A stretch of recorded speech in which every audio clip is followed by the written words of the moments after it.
નમસ્કાર. જામનગર કંસારા સેવા સમાજ આજે આમ જોવા જઈએ તો થોડા ઘણા ટાઈમથી મારી સાથે પરિચયમાં આવ્યો અને રોજબરોજ જે ગુજરાત સરકાર અને કેન્દ્ર સરકારની યોજનાઓ હોય એ યોજનાઓનો લાભ સમાજને કેવી રીતે મળે તે રીતેનો આખા સમાજનો પ્રયત્ન હતો.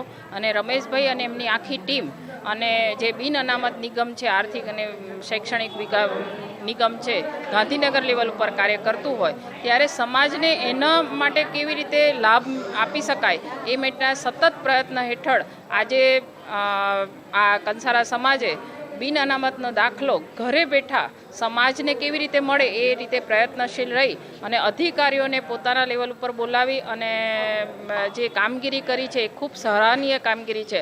અને 90 જેટલા જાતિના દાખલા ઘરે બેઠા લોકોને હાથોહાથ આપી અને ખૂબ અદ્ભુત કામગીરી કરી છે. અને ભવિષ્યમાં પણ કંસારા સમાજ આર્થિક રીતે અને શૈક્ષણિક રીતે આગળ વધે એ રીતનો એમનો આખી ટીમનો પ્રયત્ન છે. એમને હું અભિનંદન આપું છું કે આવી જ રીતે સમાજનું કામ કરતા રહો અને વખતો વખત સરકારની યોજનાઓ લોકો સુધી પહોંચાડી અને સમાજના વિકાસ માટે ફાળો આપે અને ઉત્તરોત્તર પ્રગતિ કરે તેવી મારી પ્રાર્થના છે. હું રમેશભાઈ બારમેડા, જામનગર કંસારા સેવા ટ્રસ્ટ પ્રમુખ.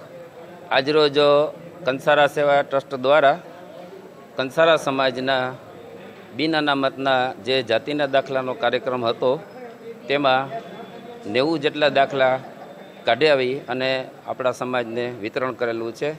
તેમ ઉપરાંત નવા ફોર્મ જે જાતિના દાખલાના છે કઢાવવાના એ પણ પ્રક્રિયા ચાલુ છે.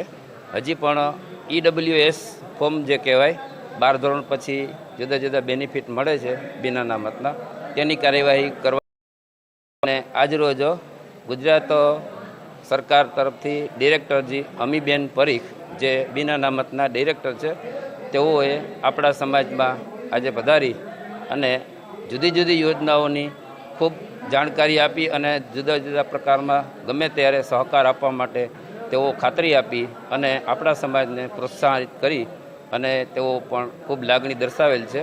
હવે આપણા સમાજને જુદી જુદી લાગણીથી જે કામ કરીએ છીએ તો તેનો સરકારી યોજનાઓનો લાભ લઈએ તેવું આપણે બધા ઈચ્છીએ અને આપણા સમાજને અરસપરસ એકબીજાની લાગણી વિશ્વાસ વધે અને એકબીજા સહકારની ભાવનાથી કામ કરીએ તેવું હું આશા રાખું છું.